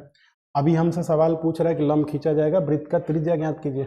अब वृत्त का त्रिज्या ज्ञात कीजिए, तो ये तो त्रिज्या है, सेंटर से आप कहीं भी मिलाएंगे वहीं तो त्रिज्या होता है, तो हम सेंटर से इस पॉइंट पे मिला दे तो त्रिज्या हो गया। अब हम यहाँ लंब डाले थे तो 90 डिग्री हो गया, तो अब पाइथागोरस ट्रिपलेट अप्लाई कर देंगे। तो पाइथागोरस जब लगाएंगे तो 20 का स्क्वायर करेंगे, अब प्लस 15 का स्क्वायर, और जिनको डायरेक्ट याद करा देते हैं, बता देते हैं, उनको दिख रहा होगा कि ये 25 होगा ना। बाकी आपको नहीं दिख रहा तो आप इसको करेंगे तो ये 400 हो गया और 225 हो गया। जब ये रूट में से निकालेंगे 625 को तो कितना आ जाएगा 25, तो इसका आंसर कितना हो जाएगा 25। तो ये इसका आंसर हो गया। तो बस अभी एक प्रॉपर्टी याद रखिए आप इसमें कि जब भी आप सेंटर से किसी जीवा पे लंब डालेंगे तो ये लंब को 2 बराबर भागों में क्या करेगा, डिवाइड कर देगा। ठीक है, आइए नेक्स्ट क्वेश्चन पे। इसको नोट करना हो या लिखना हो तो लिख लीजिए, देखेंगे आगे क्या बोल रहा है ये कि यदि समान ब्याज दर पर 500 रुपये का 4 बरस और 700 रुपये का 2 बरस का साधारण ब्याज मिलाकर 280 रुपये है, तो ब्याज की दर कितनी होगी। तो आसान सा सवाल है। देखिए दोनों में रेट को छुपा दिया गया। अब मिला के आपको क्वेश्चन कई बार पेपर में भी बताए हैं, कि वहाँ भी बताए हैं, क्लास में भी बताए हैं कि जब भी मिला के बोले तो दोनों फार्मूला लिख लीजिए, प्लस कर लीजिए। जब भी बोले कि अंतर इतना है तो दोनों फार्मूला दोनों साइड लिख के माइनस कर लीजिए, तो आराम से आ जाएगा। बाकी इसके और भी टेक्निक है, जैसे जैसे आपका दिमाग डेवलप हो जाएगा और भी तरीके फास्ट बताएंगे। बस 2 से 3 महीने में सारा कैलकुलेशन आपको करना सिखा देंगे, बहुत तेज। देखिए यदि समान ब्याज दर पर 500 रुपये, तो ये 500 रुपये हो गया समान ब्याज दर पे, तो रेट आपका पता नहीं कितना है, समान ब्याज है 4 बरस का, तो 4 बरस का ब्याज निकाल लीजिए, यहाँ से प्लस कर दीजिए। फिर से 700 रुपये पे 2 बरस का, तो 700 रुपये हो गया। इस पे समान ही ब्याज दर है, मतलब रेट जो यहाँ है वहीं यहाँ है। इस पे 2 बरस से कितना कर देना है, 100 कर देना है। तो ये भी ब्याज, ये भी ब्याज, और दोनों ब्याज मिलके कितना हो गया 280। अब आप चाहेंगे तो इसको जोड़ सकते हैं आराम से या बाहर निकाल सकते हैं। दोनों जीरो से दोनों जीरो कटा ही दीजिए, 2 2 जीरो आराम से है तो कट जाएगा। ये हो गया 5 चौके कितना 20, 5 चौके 20 आर और प्लस 7 दूनी 14 आर, तो ये हो गया आपका 0 0 कट गया, 5 चौके 20 आर और 7 दूनी 14 आर, ये मिला के कितना हो गया 280। आप आर निकालेंगे तो ये हो गया 34 आर, 34 आर बराबर कितना हो गया 280। पॉइंट में आ रहा है क्या, पॉइंट में आ रहा है 280 को डिवाइड करना पड़ेगा आपको 34 से, तो डिवाइड कर देंगे तो 140 और 2 से डिवाइड कर दिए तो 17 हो गया। 17 7 119 होता है, 17 8 136, 8 पॉइंट कुछ आएगा, तो ये 8 पॉइंट कुछ हो जाएगा। आप इसको डिवाइड कर लीजिएगा, ठीक है। तो 17 8 136 हो जाएगा। आइए नेक्स्ट क्वेश्चन देखा जाए 22 के बाद 30। कह रहा कि एक चोर प्रातः 3 बजे जो है एक वैन चुरा के भागता है। 3 बजे भोर में भाग रहा है, सब लोग सो जाते हैं आराम से व्हाट्सएप चला के, ठीक है। तो 3 बजे चोर लेके भाग रहा है, और भाग रहा है उसे 57 किलोमीटर प्रति घंटा से चलाता है, 57 किलोमीटर प्रति घंटा से लेके भाग रहा है। चोर का पता जो है वो सुबह 4 बजे लगता है, 1 घंटे के बाद लगता है। तो मालिक जो है वो 76 किलोमीटर प्रति घंटा की गति से दूसरी वैन से उसका पीछा करता है। तो पूछ रहा है कि बताइए वह चोर को कितने बजे पकड़ेगा, पकड़ कितने बजे लेगा। देखिए यहाँ से चोर यहाँ से भागना शुरू कर रहा है, यहाँ से गाड़ी चुरा लिया है और 3 बजे भागना शुरू किया था। ये 3 बजे यहाँ से भागना शुरू किया था और 4 बजे जानकारी मिली है, इसका मतलब ये 57 किलोमीटर पर आवर से भाग रहा था। तो 57 किलोमीटर पर आवर से भाग रहा था तो 57 किलोमीटर भाग गया होगा ना, क्योंकि 1 घंटा में 57 किलोमीटर भागता है। अच्छा, 4 बजे जानकारी मिलती है इसको, तो 4 बजे भाग ही रहा था, ये भी 4 बजे भाग ही रहा था, लेकिन इसका स्पीड कितना था 57 किलोमीटर पर आवर और इसका स्पीड कितना था 76 किलोमीटर पर आवर। अब देखिए, चूंकि चोर इसका पीछा कर रहा है तो रिलेटिव स्पीड लगेगा। आपको बताएं कि रिलेटिव स्पीड जब भी दो चीज़ें ऐसे होती है तो जुड़ जाता है, मतलब विपरीत दिशा वाली चीज़ों को क्या करते हैं, जोड़ते हैं, और सेम डायरेक्शन वाली चीज़ों को क्या करते हैं, घटाते हैं। चाहे इधर जाए चाहे इधर जाए वो घटेगा। और जैसे दो अपोजिट डायरेक्शन से आती हैं, विपरीत दिशा से आती है तो जुड़ता है। तो देखिए, चोर के पीछे पीछे ऐसे भाग रहा है तो डायरेक्शन तो सेम हो गया भाई, तो रिलेटिव स्पीड निकाला जाता है। अब समय बराबर क्या होता है, दूरी बटा चाल। इनके बीच में दूरियां अभी कितनी है, 57 किलोमीटर की है, क्योंकि 1 घंटे तक चोर भागा है। और रिलेटिव स्पीड जब आप निकालेंगे तो 76 में से आपको 57 घटाना पड़ेगा। 76 माइनस 57 तो ऊपर 57 हो गया, और नीचे घटाएंगे 16 में से 7 गया तो 9 हो जाएगा। तो 3 घंटा के बाद ये जो है पकड़ लेगा। लेकिन कब पता चला था इसको, 4 बजे। तो 4 बजे से भागते भागते 3 घंटे बाद ये पकड़ा जाएगा। आपको कभी 3 बजे में नहीं जोड़ना है, क्योंकि जानकारी हुई है कब बजे, 4 बजे। तो 4 बजे से मालिक पीछा कर रहा था, तो 4 बजे से 3 घंटा लगाया है, तो 4 बजे सुबह से 3 बजे। देखिए, अगर जल्दीबाजी में रहे तो कहीं 7 PM पे मार देंगे तो गलती हो जाएगा। PM तो शाम वाला हो गया, AM पे पकड़ेगा ये, तो C आंसर होगा। तो बहुत ध्यान से देखना है ना, पता चले आंसर ला दिया और 7 बजे ला के फिर गलती कर दिया तो फिर गड़बड़ हो जाएगा वहाँ पे। ठीक है, आइए नेक्स्ट क्वेश्चन पे चला जाए। 23 के बाद 24 नंबर कह रहा है कि रहीम की वर्तमान आयु उसकी पुत्री सविता की वर्तमान आयु की 5 गुनी है। एक बात आप ये ध्यान दे लीजिए, इसमें भी थोड़ा सा कॉन्सेप्ट समझा दे रहे हैं आपको। देखिए, कभी भी आप जो एज मानेंगे ना, तो एज वर्तमान में ही मानेंगे, ठीक है। और जब भी बढ़ाना होगा 5 साल तो दोनों को बढ़ाएंगे 5 साल, जब भी घटाना होगा 5 साल तो दोनों को घटाएंगे। ये नहीं कि एक घटेगा एक बढ़ेगा, गलती हो जाएगा। जो मान चुके हैं अपने दिमाग में वो प्रेजेंट में मान चुके हैं, ये दिमाग में बैठाइए कि प्रेजेंट में माने। बढ़ाना होगा तो बढ़ाइए, घटाना होगा तो घटाइए, इसका भी लेके आएंगे। लेकिन अभी फिलहाल जैसे बता रहे हैं वो समझिएगा। रहीम का वर्तमान आयु आपने R मान लिया और उसकी पुत्री सविता है तो उसको S मान लीजिए, ये आपने प्रेजेंट में माना हुआ है, ठीक है। लेकिन एक पहला कंडीशन आपके पास है कि रहीम की वर्तमान आयु उसकी पुत्री सविता की वर्तमान आयु का 5 गुना है। तो रहीम इसका पापा है तो इसका आयु ज़्यादा होगा, तो सविता को इसके बराबर करने के लिए आपको सविता के साइड 5 से गुना करना पड़ेगा, तब ये बराबर होगा। तो एक इक्वेशन हम लोगों को ये मिल गया। ये सवाल आप रेशियो से भी लगा सकते हैं, रेशियो से आराम से लग जाएगा, लेकिन अभी आपको थोड़ा सा समझाना है तो हम ऐसे आराम से लगा रहे हैं। अब से 7 बरस बाद, अभी से 7 बरस, अब मैंने वर्तमान से 7, तो हमको इसमें भी 7 जोड़ना पड़ेगा, R + 7। तो वर्तमान इसमें 7 जोड़ दिए और S में भी 7 जोड़ना पड़ेगा, S + 7। कई लोग गलती क्या कर देते हैं, इनमें जोड़ देते हैं, तो गलती हो जाएगा ना। ये इनमें नहीं जोड़ना, आपको वर्तमान में ही से आपको कहीं जाना है, ठीक है। अब ये कह रहा है कि 7 साल के बाद जो है सविता की आयु की 3 गुनी हो जाती है, किसके, उसके पापा का। तो ये 3 गुना हो जाता है, इसका पापा 3 गुना हो जाता है, तो इसको हमको 3 गुना करना पड़ेगा, तब जाके ये बराबर हो जाएगा। अब आप क्या करिए कि R की वैल्यू पुट कर दीजिए यहाँ पे। R की वैल्यू हम यहाँ पे रख देंगे 5S, और यहाँ पे हो गया 7, इधर करेंगे तो 3S होगा और 3 7 21। इसको इधर जब भेजेंगे तो 2S हो जाएगा और इसको उधर भेजेंगे तो 14 हो जाएगा। तो जो सविता की आयु है वो 7 बरस है। वर्तमान में जो सविता की आयु है वो 7 साल है, क्योंकि हमने प्रेजेंट में माना था। तो बाप का पूछ रहा है कि सविता का। रहीम की वर्तमान आयु बताइए, रहीम का वर्तमान आयु बताना, तो इसका वैल्यू तो 7 था भाई, तो 7 × 5 = 35। उसका पिता उसका 5 गुना था, तो 35 आंसर होगा। तो ये आपका B नंबर आंसर होगा, 35 नंबर। क्लियर हो गया होगा। ये अभी इस पे काफ़ी काम करना पड़ेगा, एज से रिलेटेड सवालों पे। आपको बस अभी 2 बात समझ के रखना है कि हमेशा प्रेजेंट में ही आप बढ़ाएंगे घटाएंगे, कभी भी ये बढ़े हुए ये डाटा बने हुए में आप नहीं जोड़ घटा देंगे। पीछे भी जाना होगा तो पीछे ही जाएंगे।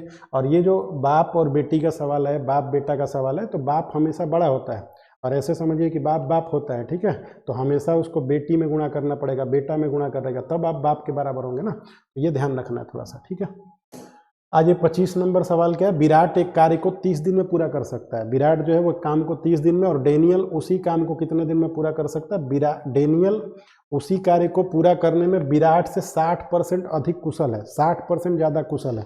अब देखिए ये सवाल कैसा हो गया, विराट से 60% अधिक कुशल है ना, कौन, विराट से 60% अधिक कुशल है डेनियल, तो आप विराट को यहाँ लिख लीजिए, विराट से 60% अधिक कुशल है ये। तो अगर विराट 100 है तो इससे 60% अधिक करेंगे तो डेनियल का कितना आ जाएगा 160। ये बात कुशलता की हो गई, मतलब इफिशियंसी की हो गई। आपको बताया था शुरू में भी कि जो इफिशियंसी जिसकी ज़्यादा होगी वो कम समय लेगा, तो इफिशियंसी को पलटते ही समय आ जाता है। तो अभी ये इफिशियंसी थी, ये क्षमता थी, हमने इसको पलट दिया, तो पलटा तो यहाँ पे आ गया 160 और इधर हो गया 100। तो अभी हम इसको क्या कर लेंगे, ये हमारे पास समय आ गया। अब इसको हम कटा के थोड़ा छोटा कर लेते हैं, ये हो गया 20 से 8 बार और ये 20 से 5 बार। मतलब अगर विराट 8 लेगा तो ये डेनियल कितना लेगा, 5 दिन लेगा। लेकिन विराट 8 नहीं ले रहा, विराट कितना ले रहा है 30। तो विराट जब 30 ले रहा है तो 8 की वैल्यू आपको 30 दी गई है, तो 1 की वैल्यू कितनी होगी 30/8। अच्छा, वैल्यू आपको किसकी निकालनी है, वैल्यू आपको निकालनी है किसके द्वारा, डेनियल द्वारा। तो डेनियल कितना समय लेता है 5, तो आपको 5 की वैल्यू निकाल देनी है। तो 5 की वैल्यू निकालेंगे तो 30 से ये 30 5 से गुणा कर देंगे, 30 × 150/8। अब ये कटाएंगे तो 75 बटा कितना हो जाएगा 4। अब 75 को 4 से भाग देंगे तो 18.75 आ जाएगा। तो ये आप भाग दे के देख लीजिएगा, ठीक है, तो आराम से हो जाएगा। ठीक है, आ जाइए नेक्स्ट क्वेश्चन पे। 26 नंबर का रहा है। देखिए 36 संख्याओं का औसत कितना 45 पाया गया है 36 का। अगर आप इसको बेसिक तरीके से लगाएंगे तो टाइम लगेगा। इसके भी हमने 60 तरीके बहुत बताए हैं, आप इनको देख के बता सकते हैं ऐसे सवालों का कि आंसर क्या होता है, लेकिन आपको थोड़ा सा समझाने की कोशिश करते हैं। ठीक है, देखिए 36 संख्याओं का औसत कितना 45 पाया गया। बाद में पता चला कि 84 को गलती से क्या पढ़ लिया गया 48। अच्छा, आप 84 पढ़ना था, आपको ज़्यादा पढ़ना था और आपने गलती से कम पढ़ लिया। इसका मतलब ये जो एवरेज हमारा आया हुआ है ये कम है। गलती से अगर आप कम पढ़ेंगे तो ये वैल्यू कम आई रहेगी, गलती से आप ज़्यादा पढ़ेंगे तो ये ज़्यादा आई रहेगी। अच्छा, आपने 84 को गलती से 48 पढ़ लिया, तो आप बस इस 84 में से 48 को हटा दीजिए। तो ये 14 में से 8 गया 6 हो गया, और ये 7 में से 4 गया 3, तो 36 का डिफरेंस पैदा हो गया। तो आप इस 36 को इन 36 संख्याओं से भाग दे दीजिए। तो 36 को 36 से भाग देंगे, जितनी संख्या होगी उनसे भाग दे दिया करेंगे, तो कितना आ गया 1। अब 1 का फर्क पड़ जाएगा एवरेज पे, लेकिन हमको पता है कि 84 को गलती से हमने 48 पढ़ लिया था, तो कम पढ़ा था तो कम निकला है। एवरेज हमारा कैसा निकला है कम, तो सही एवरेज क्या होगा ज़्यादा होगा, तो हमको इसको ले जाके जोड़ देना होगा। तो आंसर कितना हो जाएगा 46। अगर आप बेसिक तरीके से लगाएंगे तो काफ़ी बड़ा हो जाएगा। इसको इसमें गुणा करेंगे, फिर 84 को गलती से पढ़ा है 48, तो 48 को हटाएंगे, 84 को जोड़ेंगे, फिर डिवाइड करेंगे। आपको करना क्या, फिर से एक बार सुन लीजिए, जो भी गलती हुआ रहेगा उसका डिफरेंस निकालेंगे आप, और इस डिफरेंस को इस संख्या से भाग देंगे। और थोड़ा सा सोचेंगे आप कि 84 को गलती से अगर 48 पढ़ लिया गया है, इसका मतलब ज़्यादा वैल्यू को कम पढ़ लिया गया, तो ये रिजल्ट कम है। इसका मतलब जो भी यहाँ आएगा उसको जोड़ना पड़ेगा। अगर मान लीजिए कि 48 को 84 पढ़ लिया गया होता तो ज़्यादा पढ़ लिया गया, तो ये रिजल्ट ज़्यादा है, तो उसमें से इसको घटाना पड़ता है। ठीक है, क्लियर हो गया होगा। चलिए देख लीजिए 27 नंबर क्वेश्चन क्या है। देखिए ये चुनाव वाले सवाल है, और चुनाव के ना 3-3 प्रत्याशी वाले सवाल आ रहे हैं। 2-2 प्रत्याशी वाले पुराने सवाल हो गए, तो 3-3 प्रत्याशी के सवाल है, तो उनको कैसे करेंगे। देखिए 3 प्रत्याशियों के बीच हुए चुनाव में अर्जुन, भास्कर और सरल है। ये सरल नाम है, ठीक है, ये पता नहीं क्यों लगते हैं लोग, लेकिन जो भी है, सरल ने एक पद के लिए चुनाव लड़ा। अर्जुन को सरल से 50% अधिक। तो आप यहाँ पे एक बात बना लीजिए, ऐसे बना लिया करते हैं तीर लगा के ना, अर्जुन को जो है वो सरल से कितना ज़्यादा मिल रहा है 50% ज़्यादा मिल रहा है। और दूसरा क्या बोल रहा है, और सरल को भास्कर से 2% कम मिल रहा है। जो सरल है सरल, इसको भास्कर से 2% कम मिल रहा है, तो इसको 2% कम मिलेगा किससे, भास्कर से। तो ये भास्कर है, ये सरल है, ये अर्जुन है। ठीक है, ये कहानी बना हुआ है। आप हमेशा जब देख रहे हैं कि तीर सब इधर जा रही है, तो इधर वाली वैल्यू को मानेंगे तो आसानी से आ जाएगा। देखिए अब हम मान लेंगे कि भास्कर को कितना वोट मिला था 100, 100 से 2% कम कितना होता है 98, 2% कम तो 98 ही होगा। अच्छा 98 में 50% नहीं निकालेंगे। अब आपको पता है कि देखिए 100% पूरा वैल्यू होता है, 50% आधा वैल्यू होता है। तो आप इस 98 का जब आधा जोड़ देंगे बस तो काम हो जाएगा, क्योंकि 98 में आप 49 जोड़ दीजिए, क्योंकि 50% ज़्यादा मिला, 50% मैंने हाफ ज़्यादा मिला है। तो इसका वैल्यू आप निकालेंगे तो 9 8 17 का 7 हो जाएगा, और 4 9 13 और 1 14, तो 147। तो आप ये निकाल लीजिएगा, आपको आपके ऊपर डिपेंड करता है कि कैलकुलेशन कितना तेज करते हैं। फिलहाल जैसे बता रहे हैं वैसे सीखेंगे तो आप और फास्ट करेंगे। तो अर्जुन को जो मिला 147 वोट मिला है, और ये सरल को मिला 98, और भास्कर को मिला 100। अब सवाल क्या बोल रहा है, देखिए भास्कर और सरल के मतों के बीच अंतर कितना है 1296। भास्कर और सरल, तो भास्कर और सरल के बीच में अंतर कितना है 2 का। 2 का वैल्यू कितना दिया आपको सवाल में 1296। तो 2 का वैल्यू 1296, तो 1 का वैल्यू निकालेंगे तो कितना आ जाएगा 2 × 6 = 12, यहाँ पे 2 छके 12 और फिर 2 चौके 8 और 2 आठे 16, 648 आया एक का वैल्यू। अभी हमसे पूछ रहा है कि अर्जुन और भास्कर के मतों के बीच अंतर का आधा कितना है। तो अर्जुन और भास्कर के मत में अंतर कितना भाई, तो अर्जुन और भास्कर, तो अर्जुन ये है और भास्कर ये, तो इनके बीच में अंतर कितना है 47। तो 47 का वैल्यू नहीं बताना है, 47 के आधा का वैल्यू बताना है। इसका मतलब आपको 648 में 47 के आधा से गुणा करना है। 47 का वैल्यू नहीं बताना है, 47 के आधा का बताना है, जो अंतर है उसके आधा का। आप यहाँ से इसको कटा लीजिए, थोड़ा यहाँ समझ लीजिएगा, ठीक है। इसके मतों के अंतर के आधा का मान बताना, मतलब 47/2 का बताना है। जानबूझ के दिया कि आप यहाँ पॉइंट लगा दीजिए, पॉइंट मत लगाइए, जैसे कर रहे हैं वैसे देखिए। 2 3 6 और 2 दूनी के 4 और 2 चौके 8 इंटू कितना हो गया 47 और 7 चौके कितना हो गया 28। तो यूनिट डिजिट पे काम करिए, एक ही यूनिट डिजिट है नहीं है। अब देखिए यहाँ फिर से काम आएगा, आपको क्या बताए थे, लास्ट का 2 अंक निकालना। याद करिए थोड़ा सा कैसे बताए थे, तो आराम से आप देख के लगा लेंगे, ठीक है। लास्ट के 2 अंक कैसे निकालेंगे, देखिए 7 चौके 28 करना है तो ऐसे लिख देना है, ठीक है। अब पहले वाले का दूसरे वाले में करना है, 7 दूनी 14 और दूसरे वाले का पहले वाले में 4 चौके 16, ये 8 हो गया, 6 4 10 2 12 हो गया, 28 आएगा। तो किनारे 28 यहीं आ रहा है, तो ये आंसर हो गया।